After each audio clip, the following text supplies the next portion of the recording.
Students, good morning and welcome to Bind EduTech.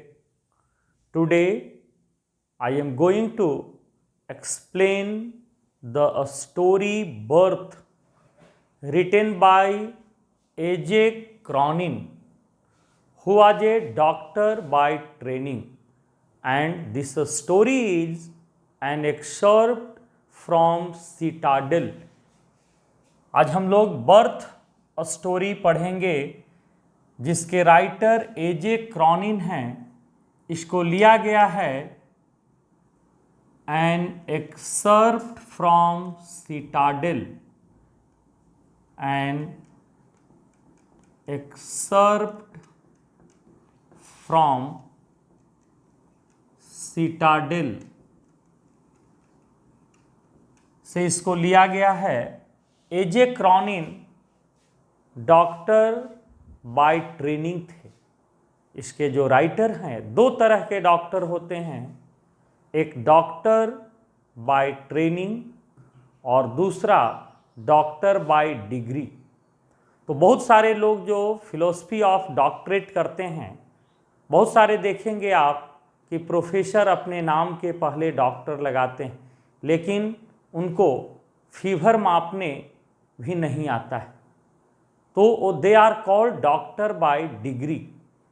लेकिन A J. Cronin doctor by training थे, मतलब जिन्होंने MBBS की पढ़ाई पूरी की हो, they are called doctor by training. और ये जो स्टोरी है, this is a thought provoking story, विचारों को झकझोर देने वाली कहानी है।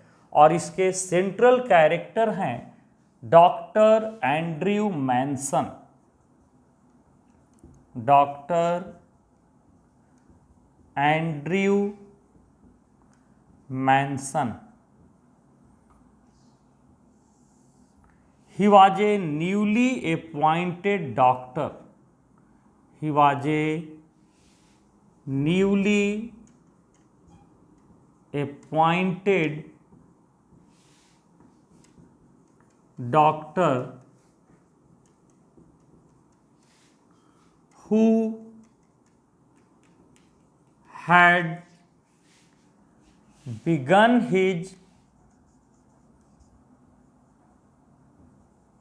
medical practice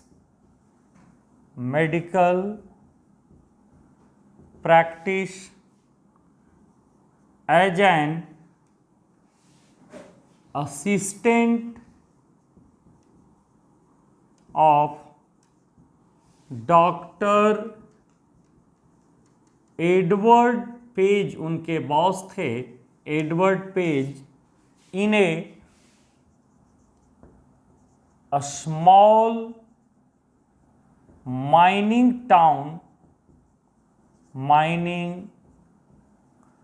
town of Wales in ब्लैनली।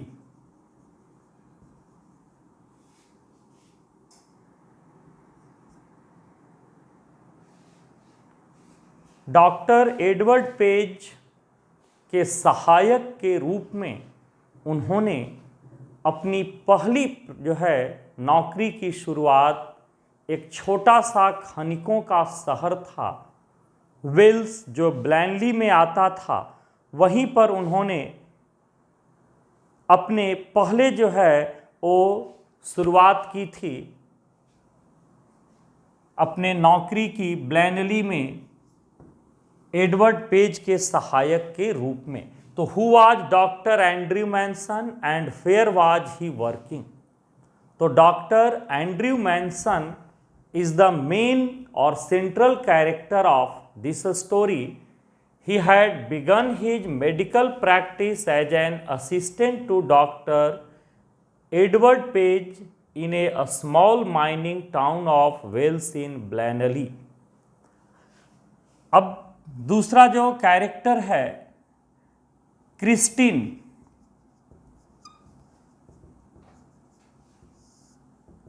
She was the girlfriend of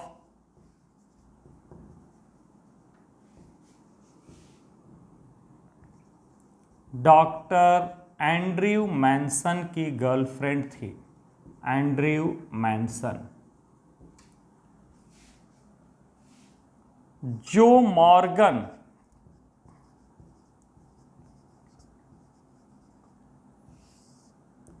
he was a barley driller, drilling का काम करता था। जैसे कोलफील्ड में चट्टान में, कोयले के चट्टान में ड्रिल करके और डायनामाइट लगा करके उसको उड़ाया जाता है, तो वही ड्रिल करने का काम करता था। बर्ली थोड़ा स्थूल काय था। पहले हम लोग कैरेक्टर देखें तब टाइटल को जस्टिफाई करेंगे। Barley driller, he lived at बेलना टेरेस नंबर 12। उसका हाउस नंबर बेलिना टेरेस नंबर 12 था। वह एक बर्ली ड्रिलर था, ड्रिल करने का काम करता था। सुसन मॉर्गन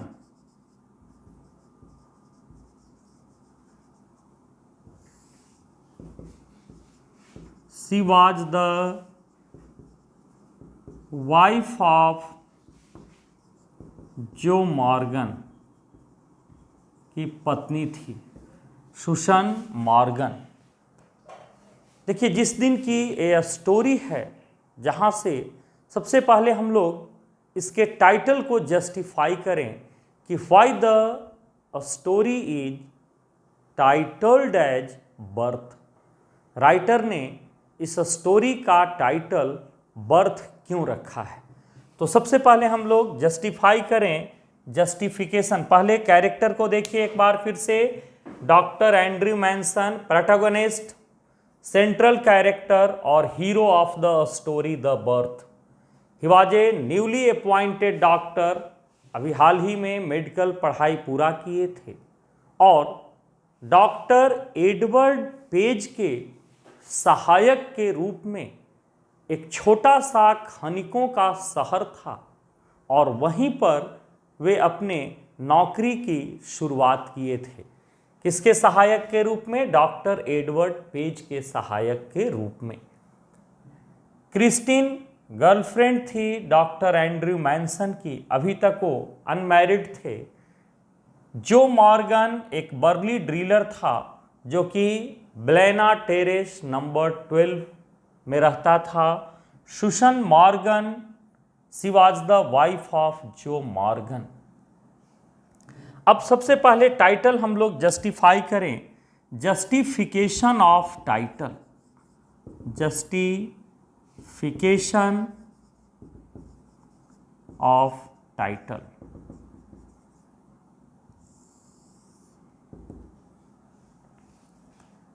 जो Morgan and Susan Morgan, Susan Morgan and Joe Morgan had been married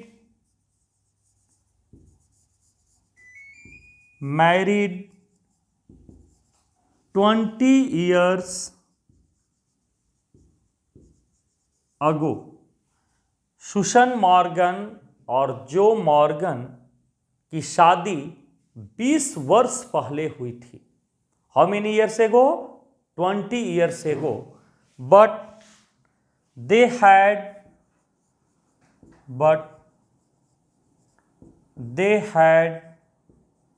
no children। उनके कोई बच्चे नहीं थे। they had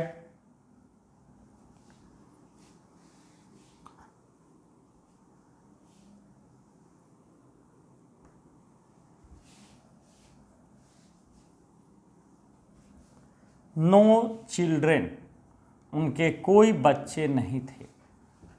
Susan the wife of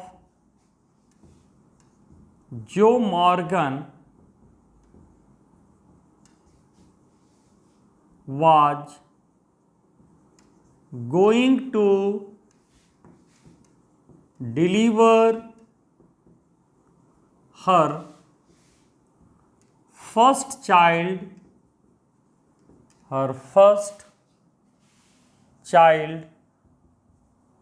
after 20 years of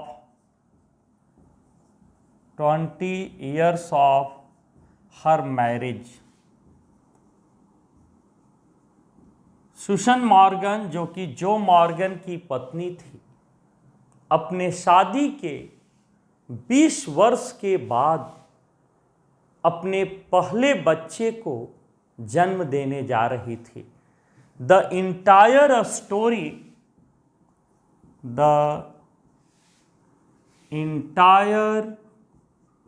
story revolves around the birth of that child,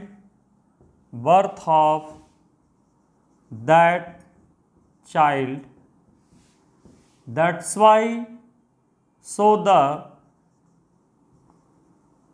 story is titled as birth।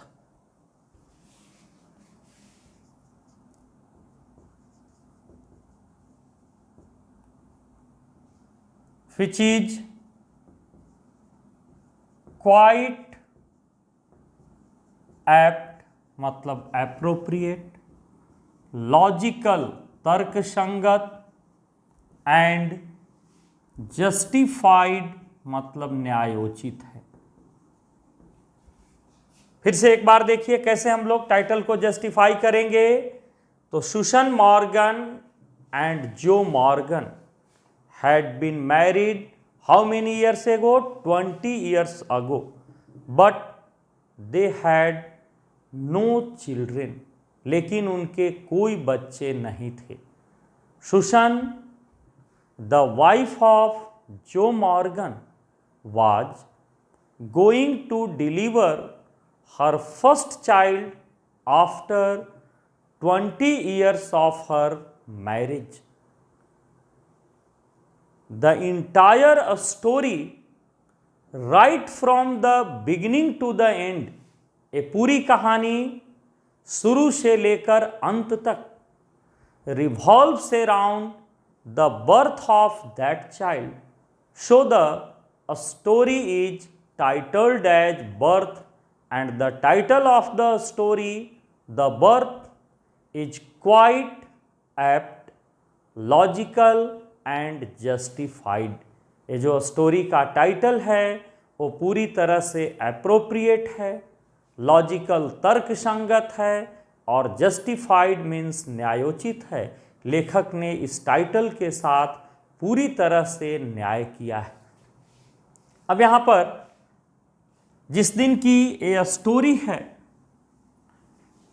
Doctor Andrew Manson एक newly appointed doctor थे, जैसा कि हम लोग देखे, और जब उस दिन वो रात में अपने क्वार्टर ब्रांगोवर में लौटते हैं तो इट वाज नियरली मिडनाइट, अर्धरात्रि का समय था, एंड ही फाउंड जो Morgan was ईगरली waiting for him, और वो पाते हैं कि जो मॉर्गन बेचैनी से उनका इंतजार कर रहा था। जिस शाम वो पर्टिकुलर इवनिंग जब वो लौटे थे तो कार्डिफ रेलवे स्टेशन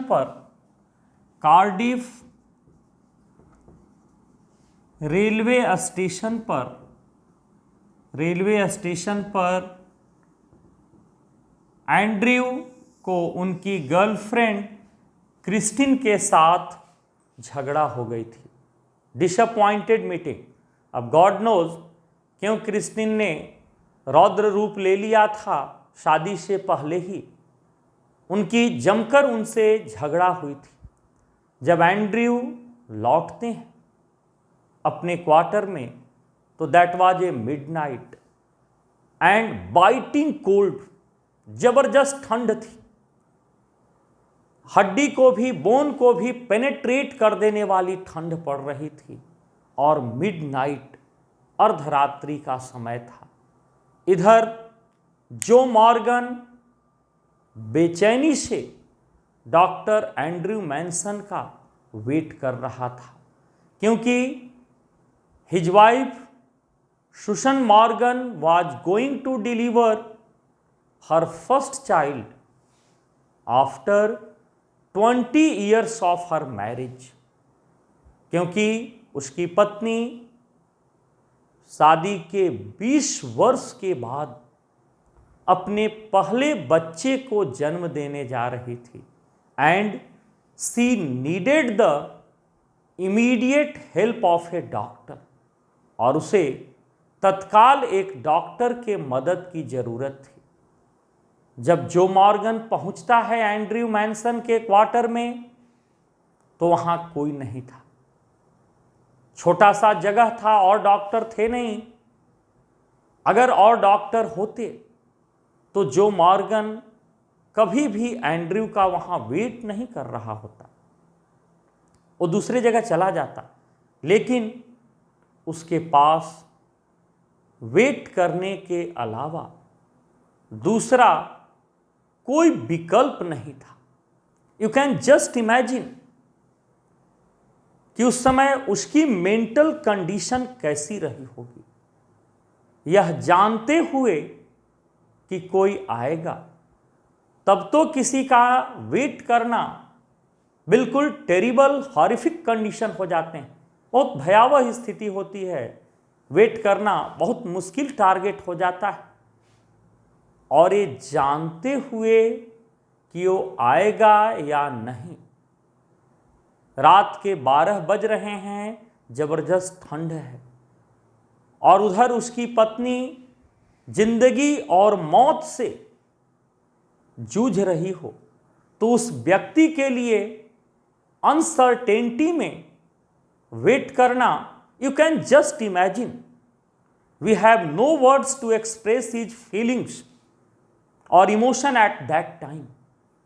हम लोगों के पास शब्द नहीं हैं कि किन शब्दों से उस समय जो मॉर्गन की बेचैनी को हम एक्सप्लेन कर सकते।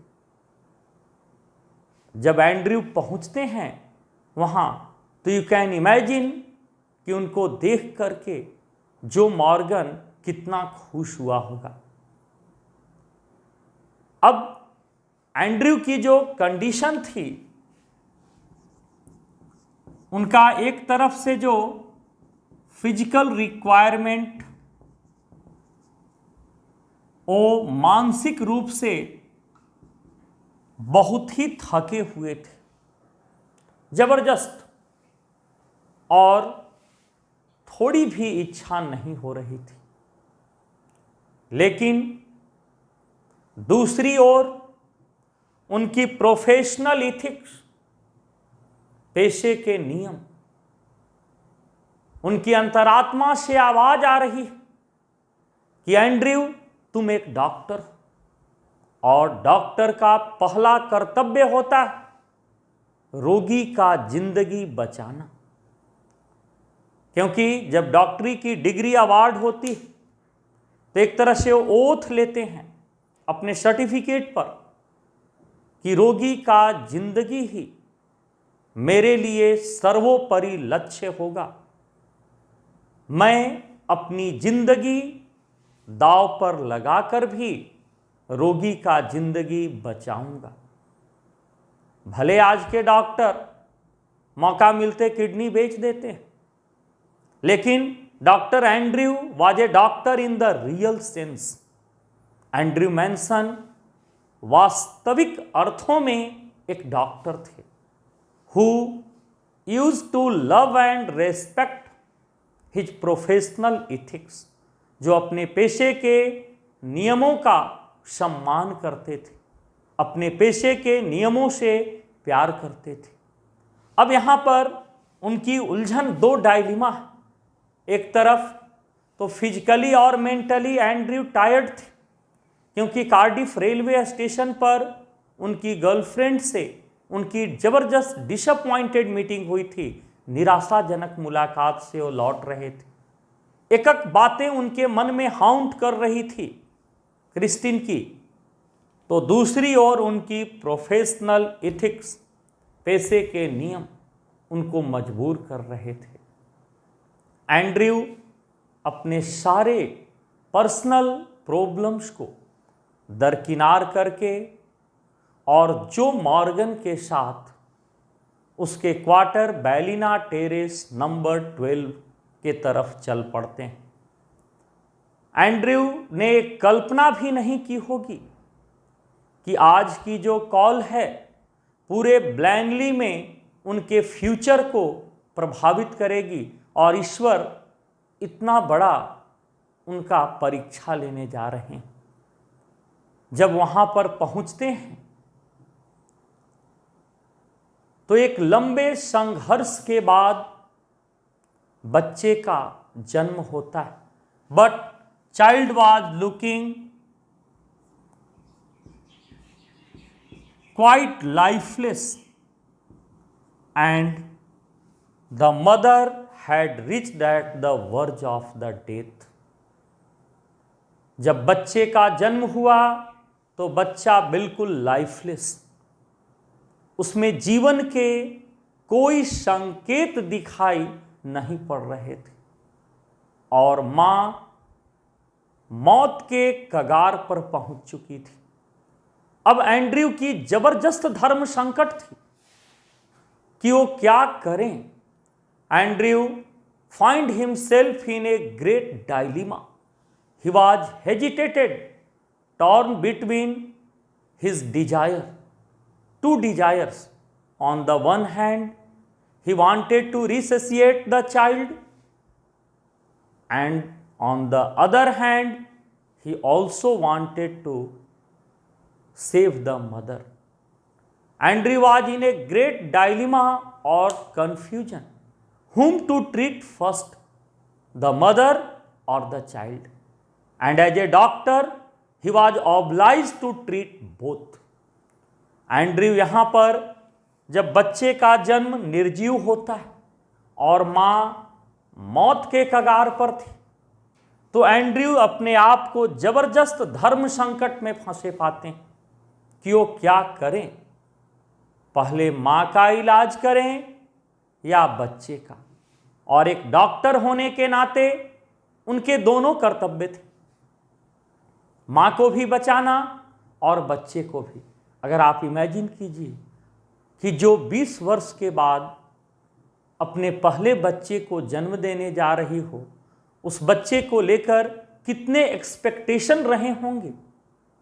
और अगर माँ उस समय होश में आ जाती और पता चलता कि चाइल्ड इज लाइफलेस, तो माँ का सर्वाइवल भी इम्पॉसिबल था, वो हार्ट अटैक हो जाती, वो नहीं जी पाती। अब एंड्रयू ने क्या किया बताइए आप? दुनिया का कोई मेडिकल साइंस ये बताएगा कि जब आप इस तरह के धर्म संकट में फंसोगे तो किसका इलाज पहले करना, माँ का या बच्चे का? दुनिया का कोई मेडिकल साइंस ये इंस्ट्रक्शन नहीं देगा। हम लोग इस स्टोरी में पढ़ेंगे कि अंत में एंड्रयू ने क्या किया और किसको पहले वो ट्रीट करते हैं। क्या एंड्रयू माँ और बच्चे दोनों को बचा पाएंगे या नहीं? तो ये जीवन का धर्म संकट है। हमारे जीवन में भी बहुत सारे ऐसे क्षण आ जाते हैं जब हम अपने दो उत्तरदायित्वों के बीच फंस जाते हैं। एक हमारा जो पर्सनल रिस्पॉन्सिबिलिटी होती है और एक प्रोफेशनल रिस्पॉन्सिबिलिटी होती है। यही डायलिमा है।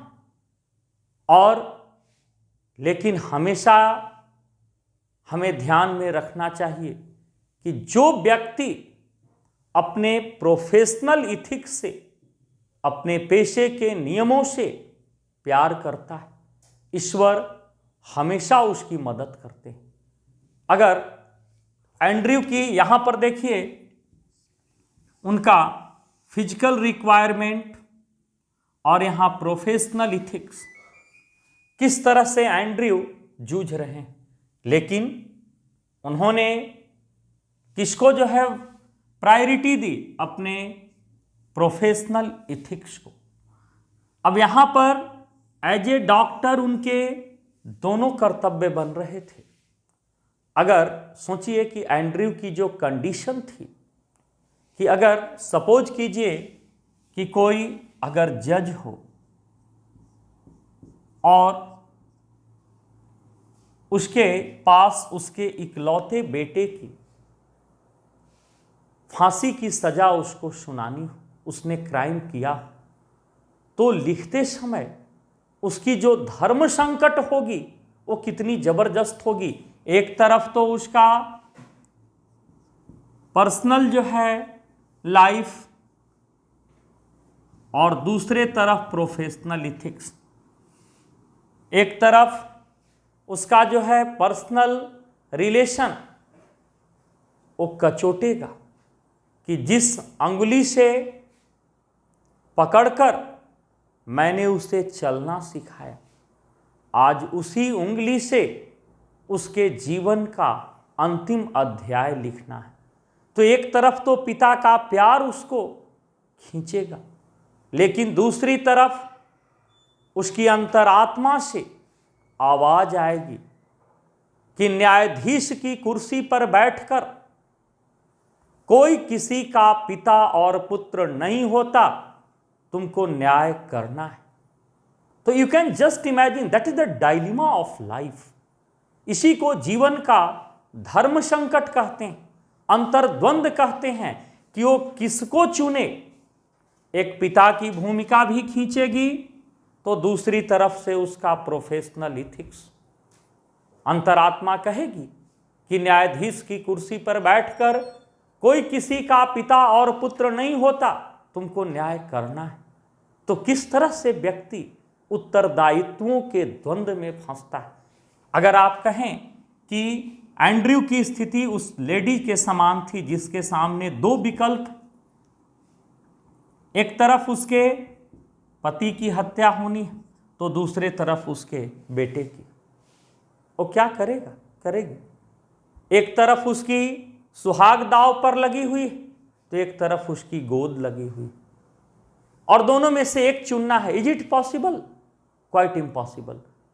तो हमारे जीवन में बहुत बार ऐसे क्षण आ जाते हैं जब मैं केवल एक डायलिमा सिखा रहा हूं आप लोगों को कि ये डायलिमा क्या होते हैं। जीवन का धर्म संकट कैसे उत्पन्न हो जाते हैं जब हम अपने दो उत्तरदायित्वों के बीच फंस जाते हैं।